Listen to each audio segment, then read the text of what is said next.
Para Eduardo Bolsonaro tomar a decisão de permanecer nos Estados Unidos, se licenciando do seu mandato, para isso estar acontecendo, é porque tem algo muito grave no meio desse caminho. Os Estados Unidos, quando vier com retaliação aqui, vai ser retaliação política e econômica. O que o Brasil está fazendo de errado já está oficialmente denunciada nos Estados Unidos, para merecer levar uma traulitada.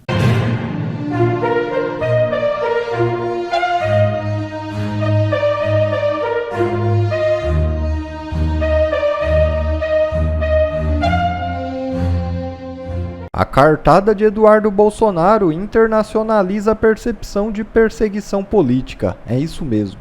A decisão do deputado Eduardo Bolsonaro de se licenciar da Câmara dos Deputados e permanecer nos Estados Unidos é um movimento altamente estratégico. Em meio à perseguição do Supremo, Eduardo transforma sua saída do Brasil em uma oportunidade para denunciar sem amarras o abuso do poder judiciário brasileiro. Mais do que um simples afastamento, sua escolha se insere num contexto crescente de percepção de perseguição contra sua família, tanto dentro do Brasil quanto no exterior. Agora livre das limitações impostas pelo mandato parlamentar, Eduardo poderá dedicar-se integralmente a levar essa narrativa ao público internacional, ampliando a pressão sobre o governo Lula e o STF. Encurralado por atitude de Bolsonaro, Moraes seguiu o único caminho restante. Ele arquivou o pedido de apreensão do passaporte de Eduardo após uma mudança repentina da Procuradoria-Geral da República. Esse recuo só reforçou a tese de que as ações contra a família Bolsonaro são somente de cunho político. E se a PGR não tivesse se manifestado nesse sentido, haveria um risco real de que Eduardo tivesse seu passaporte confiscado, impedindo sua permanência nos Estados Unidos e dificultando sua atuação internacional. E a prova cabal da perseguição veio logo após o anúncio do Eduardo Bolsonaro de que ficaria nos Estados Unidos. Os deputados do PT, que pediram a confiscação de seu passaporte, praticamente confessaram que se ele tivesse voltado, Moraes iria investir para cima do deputado. Eu e o Rogério, a gente tinha entrado no Supremo Tribunal Federal pedindo a apreensão do passaporte dele por crime contra os interesses nacionais. Eles aprovaram no Comitê Judiciário lá uma lei específica para prejudicar Alexandre Moraes. Ele está conspirando com o Departamento de Estado norte-americano e nós pedimos a apreensão do passaporte. Lindbergh, nós acertamos em cheio. É óbvio que se ele voltasse para o Brasil, Alexandre Moraes, a pedido nosso, ia confiscar o passaporte dele. Ele não poderia voltar aos Estados Unidos. Alexandre Moraes, a pedido nosso, ia confiscar o passaporte dele. Ele não poderia voltar aos Estados Unidos para continuar sua trama golpista. Por isso ele preferiu ficar lá com medo de perder o passaporte. Nós acertamos em cheio. Para Eduardo Bolsonaro tomar a decisão de permanecer nos Estados Unidos, se licenciando do seu mandato, abrindo mão de presidir a Comissão de Relações Exteriores e Defesa Nacional da Câmara dos Deputados, que já estava designada para ele e que agora continua no PL e vai para o deputado Zucco. Para isso estar acontecendo é porque tem algo muito grave no meio desse caminho. Havia aí uma possível previsão de uma retaliação pesada ao Eduardo Bolsonaro. A mais leve seria que ele perderia o seu passaporte. A mais pesada é que poderia ser aberta contra ele uma investigação tão dura, que até poderiam, de repente, pedir a prisão dele. Mas aí entra naquele problema que já aconteceu no passado e que dificilmente a Câmara dos Deputados repetiria a dose. Com Daniel Silveira, a vergonha, todos se lembram, mais de 360 e poucos deputados tomaram a decisão absurda, covarde, estúpida, inconstitucional de autorizar a prisão de um parlamentar. Agora eu acho que isso não se repetiria, né? O erro, não é que o raio não caia 2 vezes no mesmo lugar. Aqui no Brasil o raio cai 13 vezes no mesmo lugar, mas a questão é que não há mais espaço para você tolerar o desrespeito total à prerrogativa parlamentar que está inscrita no artigo 53 da Constituição. Ou a Constituição vale ou não vale. E quando não vale nada, é porque está valendo tudo, né? Só que a gente tem que elaborar, pensar muito bem, né? dia 31, a Odete Roitman volta. Mas parece que a gente está aqui no Brasil sobre o signo de Odete Roitman. Está valendo tudo no Brasil. Então, na ficção isso é engraçadinho. Mas na vida real isso não é legal. Da mesma forma, como tem uma denúncia muito grave que começou a circular hoje no Senado, de que o presidente do Congresso Nacional, Davi Alcolumbre, não renovou a equipe de segurança para o senador Marcos Duval, que também é outro alvo evidente de perseguição política abusiva. O Marcos Duval está sendo ameaçado de morte por uma facção.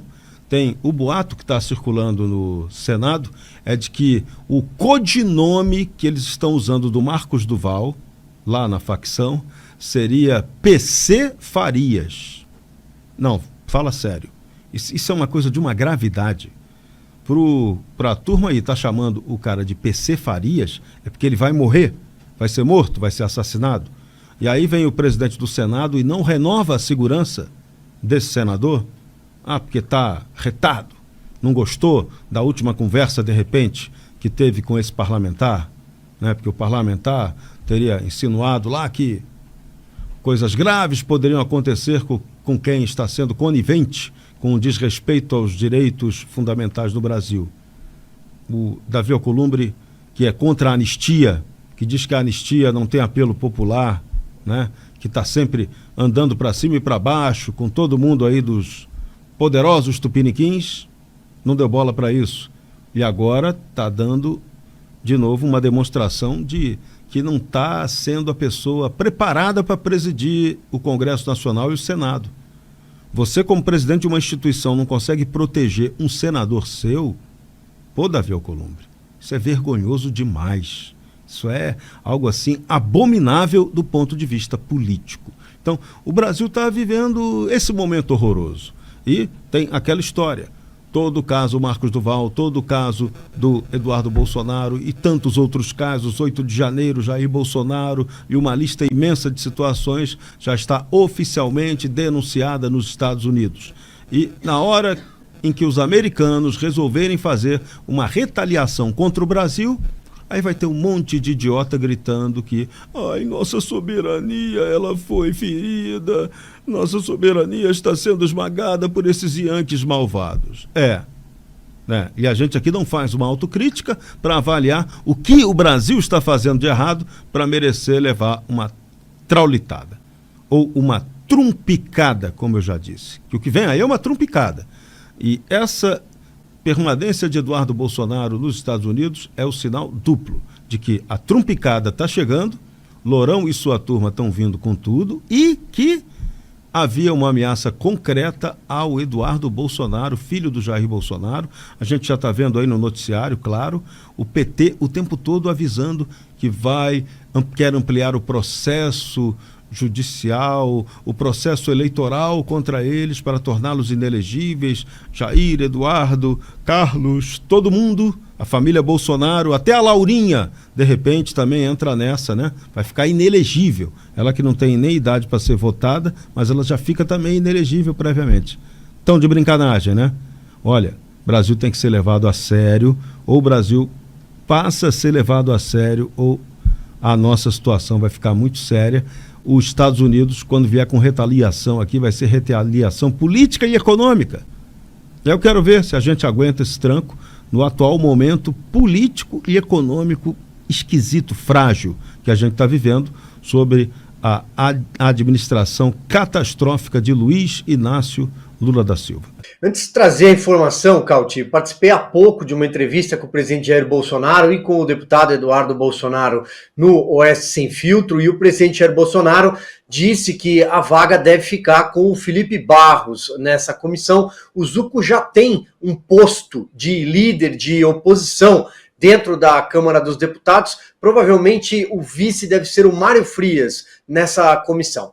Cauti, olha só. O deputado Eduardo Bolsonaro decidiu ficar nos Estados Unidos porque, segundo ele mesmo disse, está numa situação mais segura, fora do Brasil. Hoje, fazer oposição no Brasil se tornou algo muito complicado. Primeiro, os jornalistas buscam exílio, depois parlamentares buscam exílio. Nós conhecemos esse filme. Conhecemos esse filme aqui no Brasil, aliás, quando militantes de esquerda buscaram refúgio fora do país. Hoje, os perdoados não perdoam, como eu tenho dito, né? Os anistiados pela lei de 1979 não querem anistiar, só que a diferença talvez seja que aquele pessoal andava armado, aquele pessoal cometia crime, sequestrava até embaixador, né? Pois bem, empunhavam armas de verdade e não batom. Essas pessoas que estão presas jamais deveriam estar lá, principalmente por uma ordem de uma corte, que é a última corte recursal no país, não tiveram direito ao devido processo legal, um atropelo jamais visto, que mescla um pouco de revanchismo histórico dessa própria esquerda apoiada e presente dentro da Corte Superior, o Supremo Tribunal Federal é uma corte política e a maioria ampla e esmagadora de ministros foi indicada pelo PT, ou então acabou se aproximando do PT, como é o caso do presidente dos inquéritos, relator, vítima e agora julgador Alexandre de Moraes. Então eu acho que o deputado Eduardo Bolsonaro busca fazer oposição e ele tem conseguido uma interlocução muito grande com autoridades do governo americano, principalmente depois da volta, né, de Donald Trump, e com o Congresso. E ele tem retratado o que é que está acontecendo no Brasil. Uma decisão difícil, dura, porém corajosa. Eu acho que é o único caminho. A ditadura avança de forma, numa escalada jamais freada. E finalizo lembrando que as eleições de 2026 já começaram. Então, eu acho que a hora para mostrar para o mundo o que está acontecendo no Brasil, do ponto de vista de perseguição política e direitos humanos, é agora. E quando a gente fala em perseguição política neste continente, todo mundo sabe qual é o limite. O limite é uma Venezuela. Vamos passar, rapidamente, antes de passar a palavra para a Fabi e para o Darcio, vamos ouvir o vídeo do nosso Rodrigo Constantino, que deixou aqui para a gente sobre esta situação. Vamos ouvir o Consta e depois a Fabi. Fala, turma do Bradock. Desculpa as circunstâncias aqui, eu estou no hospital, no meu ciclo de quimioterapia, mas vou tomar um remédio que vai me deixar grogue, então tenho que gravar essa mensagem agora. E óbvio que eu vou falar sobre essa decisão histórica do deputado Eduardo Bolsonaro de permanecer nos Estados Unidos. Eu concordo com a decisão dele, eu entendo, e eu vou além. Ela é um marco, ela mostra que o Brasil não vive mais numa democracia, em nada que pareça com uma democracia. Nós temos que lembrar que nós estamos falando de um dos deputados mais votados do país, de um líder da oposição que vem articulando conversas e contatos e ações conjuntas da direita internacional, que vem chamando a atenção dos congressistas americanos, principalmente, para a situação, para a realidade que vive o Brasil hoje. E por conta disso, como é que o regime trata ele, o consórcio que tomou o poder, a Daniela Lima, porta-voz desse regime tirânico, trata ele como alguém que estaria traindo a pátria e pedindo intervenção indevida de uma outra nação. É o contrário. Ele sabe justamente que houve uma intervenção indevida durante o governo Biden, que mandou porta-voz da CIA, do Pentágono, dar recado no Brasil, e o que ele está tentando fazer é justamente mostrar ao Congresso americano onde o Brasil acabou por conta disso, né? E que o que puder ser feito pelos Estados Unidos dentro da lei para punir eventualmente quem atentou contra a liberdade de expressão, inclusive de cidadãos americanos, como é o caso do Elon Musk, entre tantos outros, né, que isso pode ser feito para tentar frear esse regime. Então não há absolutamente nada de ilegal na conduta do Eduardo Bolsonaro, tampouco na do pai dele, Jair Bolsonaro, e ambos vêm sendo perseguidos porque o Brasil não tem mais uma democracia. Então ele voltar para o Brasil significa ele correr um risco muito alto de ter o passaporte dele cancelado, como aventaram, e eventualmente ser preso. Então é a explicação que ele deu. Ele tem 2 filhas pequenas, uma mulher, ele consegue fazer muito mais articulando com liberdade dos Estados Unidos. Quem estudou história de ditadura sabe que a resistência sempre precisou contar com gente no exílio. que foi do exílio que veio muito apoio a essa resistência, porque não adianta nada abrir o peito, estufar o peito e enfrentar de peito aberto uma tirania que pode te jogar na prisão, e tá aí o Daniel Silveira, tá aí um monte de gente que é testemunha disso, né? E ele abriu mão temporariamente, pedindo licença não remunerada, de um mandato que representa milhões de eleitores e do comando aí da Comissão Internacional, que daria a ele uma visibilidade e um poder de articulação interessante. Não abre mão o PL, então tudo leva a crer que vai ser o Zucco, o deputado alinhado nessa comissão, mas ele pode muito mais de fora. E ele tem que pensar nele também, ele está certo, isso não é uma questão de covardia, não é uma questão de egoísmo. Ninguém precisa ser mártir numa ditadura. Eu vou além, eu acho que o próprio Jair Bolsonaro talvez conseguiria mais indo buscar asilo numa embaixada americana ou argentina, para chamar a atenção ainda maior do mundo do que estamos vivendo no Brasil. Aceitar que é possível fazer um jogo político pensando em 2026, manifestação nas ruas, articular votos e como é que vai ser a estratégia eleitoral, é aceitar a premissa falsa, fajuta, de que temos normalidade institucional no Brasil hoje. A pergunta é, temos? Não temos. Pergunta ao Deltan Dallagnol o que aconteceu com os milhares de votos dele no Paraná. E agora vamos ver, Carla Zambelli perseguida, já arrumaram um pretexto para perseguir o Gustavo Gayer. Está muito claro o recado do sistema.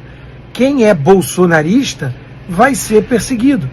Não existe nenhuma normalidade institucional no nosso Brasil, nenhuma possibilidade de você partir da premissa de que você vai ter um jogo minimamente justo e transparente em 2026. Então, chamar atenção para isso e tentar reverter esse quadro o quanto antes é fundamental. E onde reside a esperança hoje de muitos? Nos Estados Unidos, na lei Magnitsky contra o Alexandre de Moraes, contra o Gonê, o PGR, e eventualmente contra jagunços do Alexandre na Polícia Federal. Talvez seja a única forma de frear a nossa ditadura em curso, que mira no exemplo venezuelano e está chegando rapidamente lá, sim. Então, eu compreendo, repito, a atitude de Eduardo Bolsonaro e concordo com ela. E vou além. Acho que o Jair Bolsonaro não tem nenhuma obrigação de virar um mártir e ser preso, porque é o que vai acontecer nesse julgamento político que a Folha de São Paulo, no editorial ridículo, diz que torce para que seja técnico e imparcial. Com o comunista Flávio Dino, que comparou o Bolsonaro ao demônio, com o Zanin, advogado do Lula, quem garante que vai ser imparcial? O Barroso, que num convescote de comunistas da UNE disse, se vangloriando, nós derrotamos o bolsonarismo?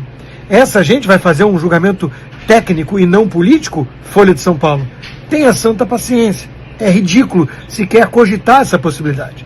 Então, essa gente participa de uma farsa. Jair Bolsonaro vai ser preso.